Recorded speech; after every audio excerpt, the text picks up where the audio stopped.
السلام علیکم ورحمۃ اللہ تعالی وبرکاتہ۔ الحمد للہ رب العالمین والعاقبۃ للمتقین والصلاة والسلام علی سید الانبیاء والمرسلین وعلى آلہ واصحابہ اجمعین، اما بعد فاعوذ باللہ من الشیطان الرجیم، بسم اللہ الرحمن الرحیم۔ یا ایہا الناس قد جاءکم برہان من ربکم وانزلنا الیکم نورا مبینا۔ صدق اللہ مولانا العظیم وصدق رسولہ النبی الامین المتین الکریم، ونحن على ذلك لمن الشاهدین والشاکرین والذاکرین والحامدین والحمد للہ رب العالمین۔ آئیے ہم اور آپ سب سے پہلے حضور سرور کائنات، فخر موجودات، باعث تخلیق کائنات، احمد مجتبی محمد مصطفیٰ صلی اللہ علیہ وسلم کی بارگاہ بے کس پناہ میں جھوم جھوم کر درود و سلام کا نذرانہ عقیدت پیش کریں اور پڑھیں، اللہم صلی علی سیدنا و مولانا محمد معدن الجود والکرم وآلہ الکرام وابنہ الکریم وبارک وسلم صلاۃ و سلاما علیک یا رسول اللہ صلی اللہ تعالی علیہ وسلم۔ عزیزان ملت اسلامیہ، ہمارا جو موضوع جاری تھا حضور پاک صلی اللہ علیہ وسلم کے معجزات کے بارے میں، انشاءاللہ تبارک و تعالی اس کو ہم آگے بڑھائیں گے، اسی کو کنٹینیو کریں گے۔ حضور پاک صلی اللہ علیہ وسلم کو اللہ تبارک و تعالی نے سراپا معجزہ بنا کر اس دنیا میں بھیجا۔ حضور پاک صلی اللہ علیہ وسلم کے جسم مبارک کا ایک ایک بال معجزہ ہے اور ایک ایک رونگٹا معجزانہ شان رکھتا ہے۔ جیسا کہ گزشتہ جمعہ میں جو حضور پاک صلی اللہ علیہ وسلم کے معجزات کے بارے میں بیان کیا گیا، اس میں آپ نے حضور پاک صلی اللہ علیہ وسلم کے کان مبارک کے معجزات کو سماعت کیا، حضور کی آنکھ مبارک کے معجزات کو سماعت کیا، حضور کے دندانے مبارک کے معجزات کو سماعت کیا، حضور پاک صلی اللہ علیہ وسلم کے دست اقدس کے معجزات کو سماعت کی، کہ اللہ تبارک و تعالیٰ نے حضور کے ان اعضاء کو کیسی شان اور کیسی عظمت عطا فرمائی تھی کہ ان اعضاء سے بھی معجزات کا ظہور ہوا کرتا تھا۔ حضور پاک صلی اللہ علیہ وسلم کی ذات ہی مخزن معجزات۔ تو یہ ہم نے دیکھا کہ اللہ تبارک و تعالیٰ نے حضور پاک صلی اللہ علیہ وسلم کے اعضاء سے کیسے کیسے معجزات کا ظہور فرمایا۔ اب ہم دیکھتے ہیں حضور پاک صلی اللہ علیہ وسلم کے دست مبارک کے معجزات کو اور دیگر معجزات کو دیکھا۔ اب ہم حضور پاک صلی اللہ علیہ وسلم کے قدم مبارک کی طرف آتے ہیں کہ قدم مبارک سے کیسے معجزے کا ظہور ہوا۔ وہ واقعہ میں پہلے بیان کر چکا۔ اللہ کے رسول صلی اللہ علیہ وسلم ایک مرتبہ حضرت ابوبکر صدیق، حضرت فاروق اعظم اور حضرت عثمان غنی رضی اللہ تعالی عنہم کے ساتھ احد پہاڑ کے اوپر تشریف لے گئے۔ احد پہاڑ مدینہ منورہ کے قریب یہ پہاڑ موجود ہے، اور اس پہاڑ کے بارے میں اللہ کے رسول صلی اللہ علیہ وسلم نے ارشاد فرمایا کہ احد پہاڑ ہم سے محبت کرتا ہے اور ہم اس سے محبت کرتے ہیں۔ تو یہی وجہ تھی کہ جب رسول اللہ صلی اللہ علیہ وسلم ان حضرات کے ساتھ احد پہاڑ کے اوپر تشریف فرما ہوئے تو پہاڑ خوشی کی وجہ سے فرط مسرت میں جھومنے لگا اور اس کے اندر زلزلے کی کیفیت پیدا ہو گئی۔ اور کیوں ایسی کیفیت پیدا نہ ہوتی؟ کیونکہ آج اس کے اوپر ایسے نبی تشریف فرما ہے کہ جنہوں نے عرش پر قدم رکھا تو عرش کی عظمت میں بھی چار چاند لگ گئے تھے۔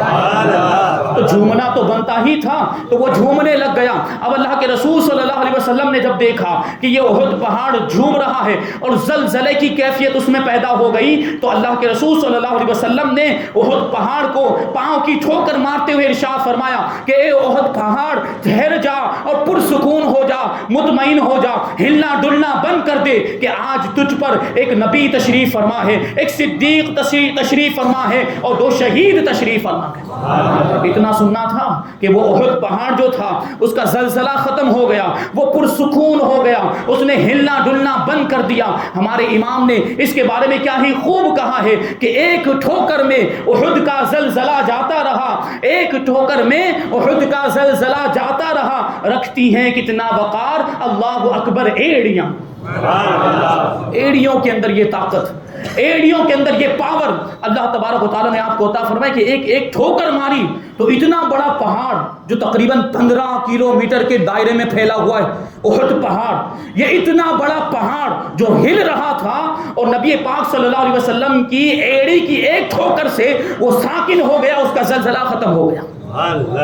یہ حضور پاک صلی اللہ علیہ وسلم کے جسم مبارک کے معجزات، کتنے معجزات کو بیان کیا جائے، کیسی عظیم شان اللہ تبارک و تعالیٰ نے آپ کو عطا فرمائی۔ جسم مبارک کیسا مقدس، کیسا پاکیزہ، کیسا مطہر، اللہ تبارک و تعالیٰ نے کیسا تقدس آپ کو عطا فرمایا۔ آپ کے جسم مبارک کا ایک معجزہ یہ بھی تھا کہ آپ کے بدن مبارک پر کبھی بھی مکھی نہیں بیٹھا کرتی تھی، مکھی کو بھی مجال نہیں تھی کہ وہ آپ کے جسم مبارک پر بیٹھے، جبکہ مکھی کا معاملہ کیا ہے، ہم اور آپ دیکھتے ہیں کہ وہ ہر ناپاک اور پاک چیز پر بیٹھ جایا کرتی ہے اور اسے بدن پر بیٹھنے سے دنیا کی کوئی طاقت نہیں روک سکتی۔ مکھی کا معاملہ یہ ہے کہ اس کو اڑایا جائے، اس کو بھگایا جائے تو وہ پھر آ کر بیٹھا کرتی ہے، لیکن یہ اللہ کے رسول صلی اللہ علیہ وسلم کا جسم مبارک ہے، یہ کسی عام انسان کا جسم مبارک نہیں ہے، یہ پاک، یہ طاہر مطہر جسم ہے اور مکھی بھی اس کے تقدس کو جانتی ہے، مکھی بھی حضور پاک صلی اللہ علیہ وسلم کی عظمت کو پہچانتی ہے، حضور پاک صلی اللہ علیہ وسلم کی بارگاہ کا ادب و احترام کرتی ہے اور حضور پاک کے جسم مبارک پر ایک مکھی بھی نہیں بیٹھا کرتی۔ بتائیے کسی کا ایسا جسم ہے؟ یہ بے مثل اور بے مثال انسان کا جسم ہے، بے مثل اور بے مثال بشر کا جسم ہے، اور کیسی شان۔ حضور پاک صلی اللہ علیہ وسلم دنیا میں انسانی شکل میں تشریف لائے، لیکن حقیقت میں تو حضور پاک نور ہیں، اللہ تبارک و تعالیٰ کے نور ہیں۔ ہمارے نبی کے نور کو اللہ تبارک و تعالیٰ نے اپنے نور سے پیدا فرمایا۔ اس لیے صحابہ کرام فرماتے ہیں، حضرت ذکوان رضی اللہ تعالیٰ عنہ سے روایت، یہ ایک اور معجزہ حضور پاک صلی اللہ علیہ وسلم کا جسم مبارک کا، فرماتے ہیں کہ لم یکن یرا لہو ذل فی الشمس ولا فی القمر، کہ حضور پاک صلی اللہ علیہ وسلم کے جسم مبارک کا معجزہ یہ تھا کہ حضور پاک صلی اللہ علیہ وسلم کے جسم مبارک کا سایہ نہ سورج کی روشنی میں نظر آتا تھا نہ چاند کی چاندنی میں نظر آتا تھا۔ حضور کے جسم مبارک کا سایہ ہی نہیں تھا، کیونکہ نقطہ یہاں پر ایک سماعت کریں آپ، ایک نقطہ یہاں پر بیان کیا جاتا ہے کہ حضور پاک صلی اللہ علیہ وسلم اگرچہ انسانی شکل میں دنیا میں تشریف لائے، اور انسانی شکل میں آنے کی بھی بہت ساری وجوہات کہ اگر نور کی شکل میں آتے لوگ گھبرا کے بھاگ جاتے، لوگ قریب نہ آتے تو تبلیغ کیسے ہو پاتی، اللہ کے احکام کو کیسے پہنچاتے، اللہ کے پیغام کو کیسے پہنچاتے۔ تو اس حکمت کے تحت انسانی شکل میں آپ کو مبعوث کیا گیا، ورنہ آپ تو حقیقت میں نور کا پیکر ہیں۔ اللہ تبارک و تعالیٰ نے آپ کے نور کو اپنے نور سے پیدا فرمایا، اور جو نور ہوتا ہے اس کا سایہ نہیں ہوا کرتا، جو نور ہوتا ہے اس کا سایہ نہیں، روشنی کا سایہ نہیں ہوتا۔ یہ ٹیوب لائٹ ہم دیکھ رہے ہیں، یہ اس کے ذریعے سے اندر سے جو روشنی نکل رہی ہے وہ بھی ایک نور ہے، تو کیا اس روشنی کا کوئی سایہ نظر آتا ہے؟ اس روشنی کا کوئی سایہ نہیں، بلکہ اس روشنی کی زد میں کوئی چیز آ جائے، اس کے مد مقابل کوئی چیز آ جائے تو اس کا سایہ ہوا کرتا ہے، لیکن روشنی کا سایہ نہیں ہوا کرتا۔ پتا چلا کہ نور کا سایہ نہیں ہوتا، اور ہمارے آقا بھی نور ہیں، اسی وجہ سے ہمارے آقا کے جسم مبارک کا بھی سایہ نہیں تھا۔ ہمارے امام کہتے ہیں کہ تو ہے سایہ نور کا، ہر عضو ٹکڑا نور کا، تو ہے سایہ نور کا، ہر عضو ٹکڑا نور کا، سایہ ہوتا ہے نہ سائے کا نہ ہوتا ہے نور کا، یعنی نور کا سایہ نہیں ہوتا اور نور کے سائے کا سایہ بھی نہیں ہوا کرتا۔ یہ عظمت حضور پاک صلی اللہ علیہ وسلم کے جسم مبارک کی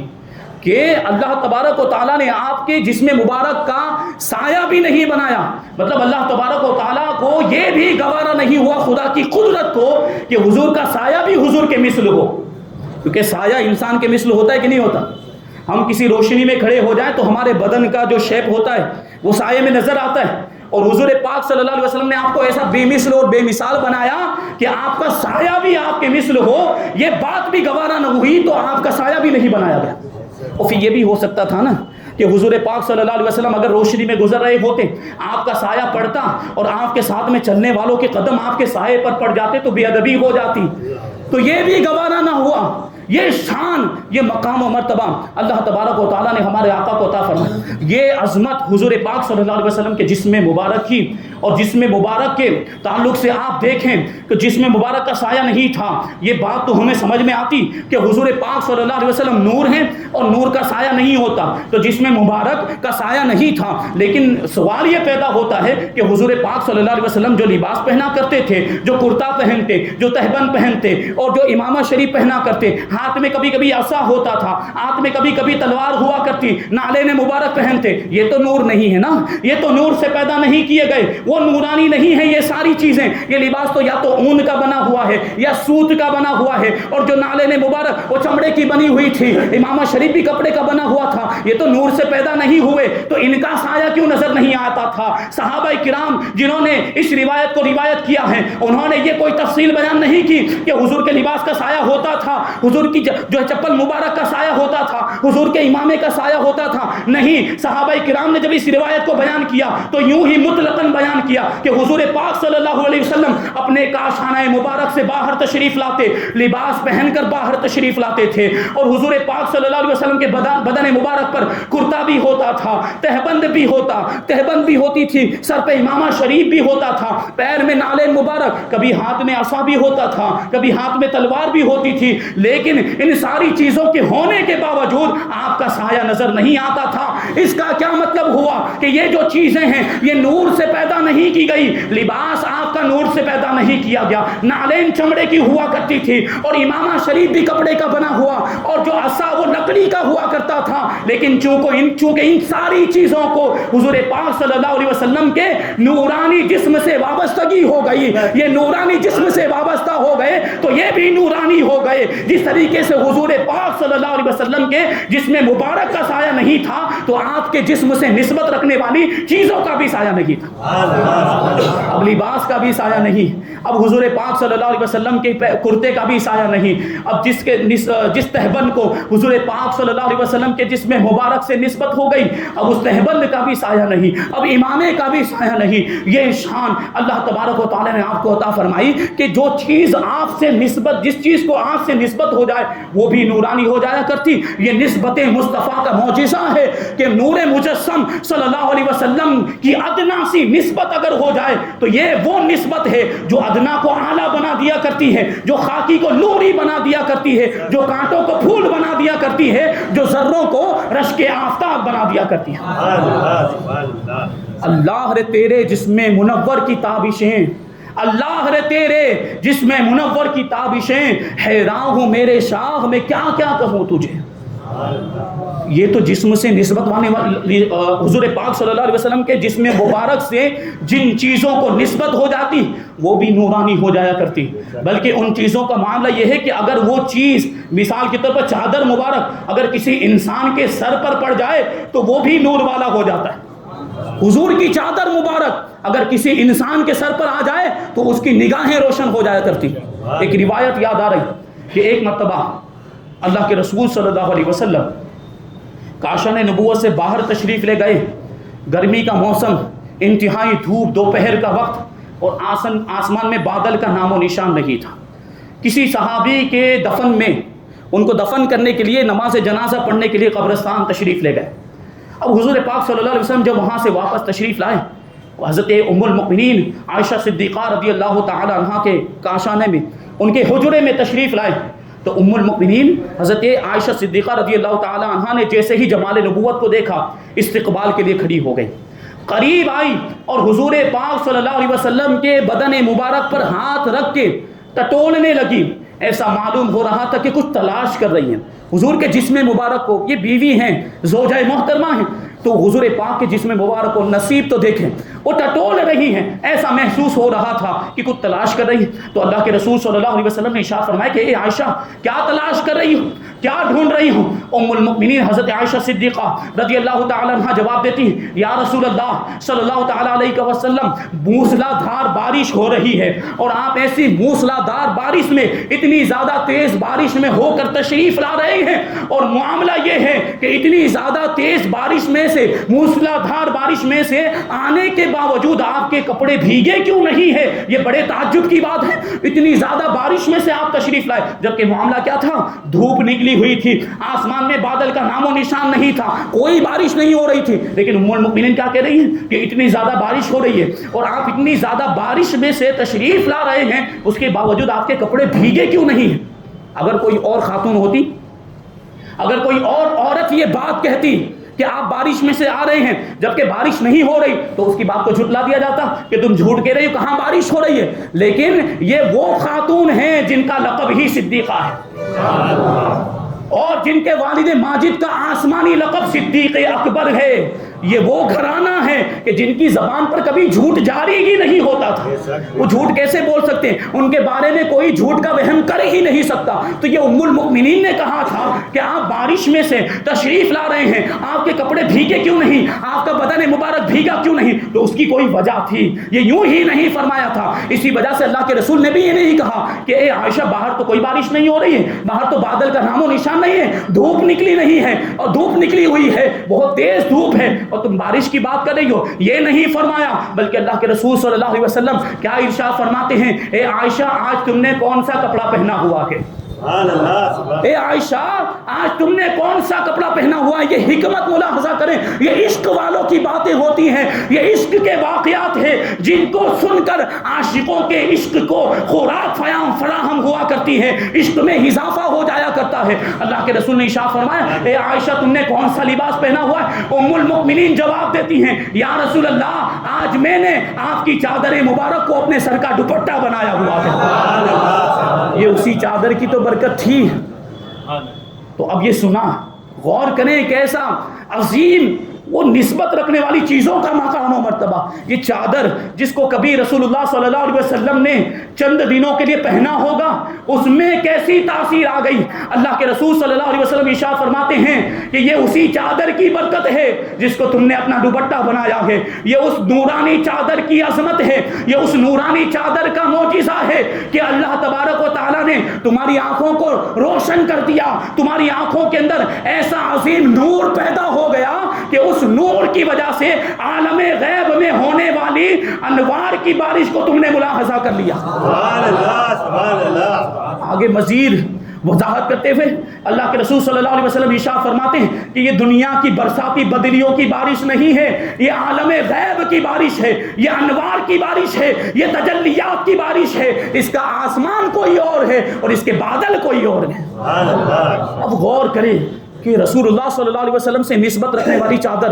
ام المؤمنین نے جب سر پہ اوڑھ لی تو ام المؤمنین کی نگاہیں روشن ہو گئی اور ایسے منور ہو گئی آپ کی نگاہیں کہ عالم غیب میں ہونے والی بارش کو ملاحظہ کر لیا۔ اب وہ جو غیب کا انکار کرتے ہیں ان کو غور کرنا چاہیے اس روایت پر جو حضور پاک صلی اللہ علیہ وسلم کے علم غیب کا انکار کرتے ہیں کہ جب ایک خاتون کے سر پر رسول اللہ کی چادر پڑ جائے تو عالم غیب کی بارش کو وہ ملاحظہ کر لیا کرتی ہیں، تو جس کی وہ چادر ہے اس کے علم غیب کا عالم کیا ہوگا۔ سبحان اللہ سبحان اللہ۔ نسبت رکھنے والی چیز کی یہ برکت ہے کہ عالم غیب کی چیزوں کو دیکھ لیا کرتے ہیں۔ تو وہ مصطفیٰ جن کی وہ چادر تھی ان کو اللہ تبارک و تعالیٰ نے کیسے غیوب کا علم عطا فرمایا ہوگا۔ ہم الحمدللہ رسول پاک صلی اللہ علیہ وسلم سے محبت کرنے والے اہل سنت و جماعت میں ہم صحیح عقیدہ رکھنے والے ہمارے علماء نے، ہمارے بزرگوں نے ہمیں یہ عقیدہ سکھایا کہ یقیناً حضور پاک صلی اللہ علیہ وسلم کو اللہ تبارک و تعالیٰ نے علم غیب عطا فرمایا تھا، اور یہ جو چیزیں ہیں یہ ہم امید کرتے ہیں کہ ہماری نجات کا ذریعہ بنے گے۔ یہ حضور پاک صلی اللہ علیہ وسلم کے جسم مبارک کے کتنے معجزات بیان کیے جائیں۔ ایک روایت میں آیا کہ ایک مرتبہ اللہ کے رسول صلی اللہ علیہ وسلم وضو فرما رہے تھے، پاؤں دھونے کے بعد رسول اللہ صلی اللہ علیہ وسلم نے چمڑے کے موزے جن کو خفین کہا جاتا ہے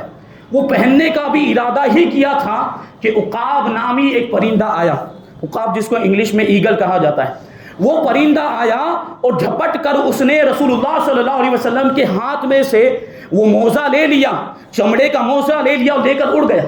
وہ پرندہ۔ اب سب دیکھ رہے ہیں یہ کیا ماجرا۔ اب تھوڑی اونچائی پر جانے کے بعد اس پرندے نے اپنی چونچ سے اس موزے کو الٹ دیا تو اس میں سے خطرناک سانپ گرا۔ اب وہی پرندہ رسول اللہ صلی اللہ علیہ وسلم کا موزہ جو تھا وہ واپس لے کر آیا اور رسول اللہ صلی اللہ علیہ وسلم کے قدموں کے قریب میں وہ موزہ رکھ دیا۔ وہ چمڑے کا جو موزہ تھا وہ حضور کے قدموں میں رکھ دیا۔ اب اللہ کے رسول صلی اللہ علیہ وسلم نے جب یہ دیکھا تو عقاب کا شکریہ ادا کرتے ہوئے رسول اللہ صلی اللہ علیہ وسلم نے ارشاد فرمایا کہ یوں تو اللہ تبارک و تعالیٰ نے مجھے ہر غیب عطا فرمایا ہے، کوئی غیب مجھ پر پوشیدہ نہیں ہے، کوئی غیب مجھ پر پوشیدہ نہیں ہے، لیکن اس وقت میں اللہ تبارک و تعالیٰ کے مراقبات میں، تجلیات اور انوار الہی میں ایسا گم ہو گیا تھا، ایسا میں جو ہے کہ اس میں کھو گیا تھا کہ جو موزے کے اندر جو سانپ تھا اس کی طرف میری توجہ نہیں گئی۔ یعنی انوار الہی میں، اللہ کے جلووں میں کھونے کی وجہ سے سانپ کی طرف توجہ نہیں ہوئی۔ اس کا یہ مطلب نہیں ہے کہ حضور کو علم غیب نہیں تھا، موزے کے اندر کا سانپ نظر نہیں آیا، یہ اس کی وجہ تھی، اس میں یہ حکمت تھی۔ اب آپ غور کریں وہ عقاب کتنا ایماندار تھا، وہ عقاب کے ایمان کو، عقاب کے دل میں ایمان کا آفتاب کیسا جگمگا رہا تھا۔ اس کی عقیدت تو دیکھیں، وہ پرندہ ہو کر وہ جواب دیتا ہے، اللہ کے رسول صلی اللہ علیہ وسلم کی بارگاہ میں عرض کرتا ہے یا رسول اللہ، غفلت اور بے توجہی تو آپ کی ذات سے بہت ہی دور ہے۔ غفلت کا تو معاملہ ہی نہیں ہو سکتا، بے توجہی کا معاملہ ہی نہیں ہو سکتا، اور یہ جو مجھے یہ اس موزے کے اندر جو چھپا ہوا سانپ نظر آیا، میری بھی کوئی مجال نہیں ہے کہ اللہ تبارک و تعالیٰ مجھے علم غیب عطا کر دے۔ میرے اندر کوئی ایسا کمال نہیں، میرے اندر کوئی ایسی خوبی نہیں ہے کہ اللہ تعالیٰ مجھے علم غیب عطا کر دے اور میں چھپے ہوئے سانپ کو دیکھ لوں۔ وجہ یہ ہے، اس کا اصل سبب یہ ہے، واقعہ یہ ہوا کہ میں یہاں سے گزر رہا تھا، آپ وضو فرما رہے تھے، یا رسول اللہ صلی اللہ تعالی علیہ وسلم، جیسے ہی میں آپ کے جسم مبارک کے اوپر سے گزرا، آپ کے جسم مبارک کی نورانیت کی کرنیں اور اس کا عکس میری آنکھوں پر پڑا، میری آنکھیں روشن ہو گئی اور سارے ظلمت کے اور تاریکی کے جو حجابات تھے اور جو پردے تھے سارے پردے اٹھا دیے گئے اور اسی نور کی برکت سے موزے میں چھپا ہوا سانپ مجھے نظر آ گیا۔ سبحان اللہ، سبحان اللہ۔ وہ عقاب پرندہ کہتا ہے یا رسول اللہ، اس میں میرا کوئی کمال نہیں ہے، یہ تو آپ کے نور کی برکت ہے جو میری آنکھیں روشن ہو گئی۔ ایک پرندے کو اللہ کے رسول صلی اللہ علیہ وسلم کے اس پر جب اللہ کے رسول کے نور کا عکس پڑتا ہے تو وہ خود روشن اور منور ہو جاتا ہے، اس کی نگاہیں روشن ہو جاتی ہیں اور وہ موزے کے اندر چھپا ہوا سانپ دیکھ لیا کرتا ہے۔ تو جس کے نور سے یہ طاقت آئی ہے ان کی طاقت کا عالم کیا ہوگا اور ان کی نگاہیں کیسی ہوگی۔ یہی وجہ ہے کہ رسول اللہ صلی اللہ علیہ وسلم عالم دنیا کو بھی ملاحظہ کرتے ہیں اور عالم ملکوت کو بھی ملاحظہ فرما دیا کرتے ہیں۔ یہ رسول اللہ صلی اللہ علیہ وسلم کی شان، یہ عظمت، یہ مقام و مرتبہ اللہ تبارک و تعالیٰ نے آپ کو عطا فرمایا۔ جسم مبارک حضور پاک صلی اللہ علیہ وسلم کا کیسے، حضور پاک صلی اللہ علیہ وسلم کے کتنے معجزات بیان کیے جائیں۔ حضور پاک صلی اللہ علیہ وسلم کا پسینہ مبارک یہ عام انسانوں جیسا کوئی پسینہ نہیں تھا۔ ہمارے آپ کے پسینے کو رسول اللہ صلی اللہ علیہ وسلم کے پسینے سے کیا نسبت؟ ہمارا آپ کا پسینہ بدبودار ہوا کرتا ہے، لیکن رسول اللہ صلی اللہ علیہ وسلم کا مبارک پسینہ مشک سے زیادہ خوشبودار ہوا کرتا تھا۔ سبانہ چھیڑ ابھی سنبلو گلاب کا ذکر، سبانہ چھیڑ ابھی سنبلو گلاب کا ذکر، کہ ہم ابھی نبی کے پسینے کی بات کرتے ہیں۔ رسول اللہ صلی اللہ علیہ وسلم کا پسینہ کیسا مبارک پسینہ تھا کہ صحابہ کرام خوشبو سے پہچان لیا کرتے تھے کہ یہاں سے رسول اللہ گزرے ہیں، کیونکہ جہاں سے رسول اللہ صلی اللہ علیہ وسلم گزرا کرتے تھے وہ گلیاں معطر ہو جایا کرتی تھی اور وہ راستے خوشبو سے مہک جایا کرتے تھے۔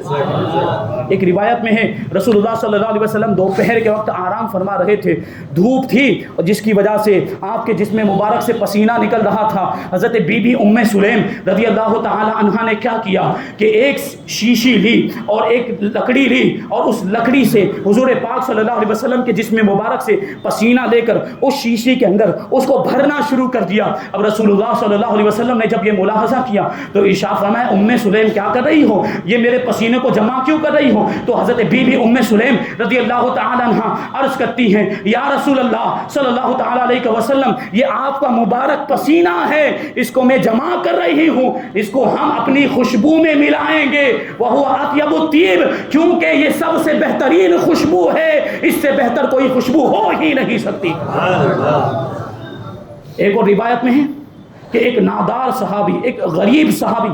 اللہ کے رسول صلی اللہ علیہ وسلم کی بارگاہ میں حاضر ہوئے اور آنے کے بعد عرض کرنے لگے یا رسول اللہ صلی اللہ تعالیٰ علیہ وسلم میری بیٹی کی شادی ہے اور خوشبو کا کوئی انتظام نہیں، کیونکہ اہل عرب جب بیٹیوں کی شادی ہوتی تو خوشبو کا اہتمام کرتے، دلہن کو خوشبو لگائی جاتی تھی۔ اب وہ عرض کرتے ہیں یا رسول اللہ میری بیٹی کی شادی، میں غریب ہوں اور غربت کی وجہ سے میرے پاس خوشبو کا کوئی انتظام نہیں، کوئی عطر موجود نہیں ہے، میں اپنی بیٹی کو کیا لگاؤں، آپ میری مدد فرمائیں۔ اب رسول اللہ صلی اللہ علیہ وسلم نے ان کو درہم و دینار نہیں دیے، ان کو روپیہ پیسہ نہیں دیا کہ جاؤ بازار سے خرید لو۔ رسول اللہ صلی اللہ علیہ وسلم کی شان دیکھیں، آپ کی عظمت دیکھیں، رسول اللہ صلی اللہ علیہ وسلم نے اپنی کوہنی مبارک کا پسینہ نکال کر ایک شیشی میں بھر کے ان کو عطا فرما دیا اور ارشاد فرمائے لے جا کر اپنی بیٹی کو دے دو کہ وہ خوشبو کی جگہ پر ہمارے پسینے کو لگا دیں۔ اور جب اس نے وہ پسینہ لگایا ہے، مبارک پسینہ، خوشبودار پسینہ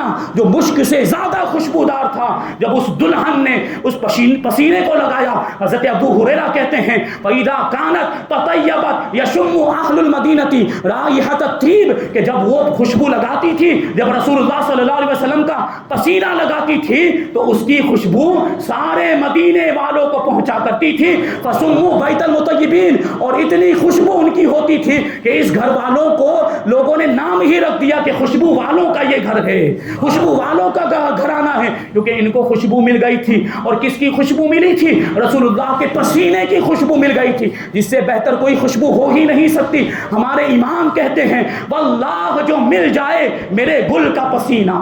واللہ جو مل جائے میرے گل کا پسینہ، مانگے نہ کبھی عطر نہ پھر چاہے دلہن پھول۔ پھر کسی دلہن کو نہ کسی عطر کی ضرورت ہوگی، نہ کسی گلاب کی ضرورت ہوگی، نہ کسی پھول کی ضرورت ہوگی۔ یہ تو حضور پاک صلی اللہ علیہ وسلم کے جسم مبارک سے نکلنے والے پسینے کی خوشبو کا عالم ہے۔ اس میں تو ظاہر سی بات ہے کیونکہ حضور کے جسم مبارک سے نکلا ہے تو یہ پسینہ یقیناً یہ عظمت والا پسینہ ہوگا اور معجزانہ شان رکھتا ہوگا۔ رسول اللہ صلی اللہ علیہ وسلم کی قبر مبارک کی مٹی کے بارے میں اس کی خوشبو کا عالم ملاحظہ فرمائیں۔ حضرت بی بی فاطمہ رضی اللہ تعالی عنہ ارشاد فرماتی ہیں ماذا علی من شم تربت احمدا اللہ تشم ماذا اللہ یشم مدت زمانی غوالیہ کہ جو شخص ایک مرتبہ رسول اللہ صلی اللہ علیہ وسلم کی قبر مبارک کی مٹی کی خوشبو سونگھ لے پھر پوری زندگی اسے کوئی خوشبو سونگھنے کی ضرورت ہی نہیں پیش آئے گی۔ یہ رسول اللہ صلی اللہ علیہ وسلم کے جسم مبارک سے مس ہو جانے والی مٹی کا یہ عالم،